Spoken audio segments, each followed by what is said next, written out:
A nice feature of the Fuji X-H2S is the ability to shoot the entire resolution of the sensor.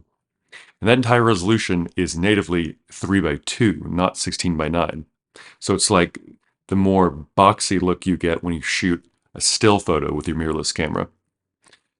Now, this is specifically for anamorphic shooting. So you take that entire boxy aspect ratio and then with a special lens, de-squeeze it out to 16 by 9. This way you get more resolution and get to use the entire area of the sensor instead of just cropping off the top and bottom.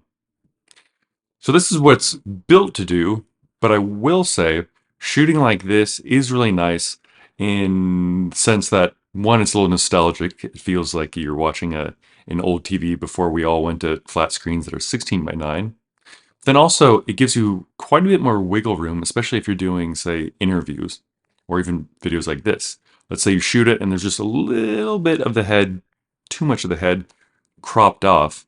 You can then, since you're going to be most likely uploading in 16 by 9 anyway, you can go in and shift the video up and down without losing any resolution or having to zoom in.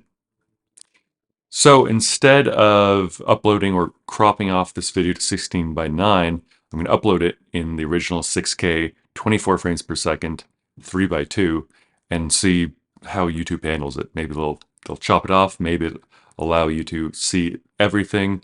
I'm not sure yet.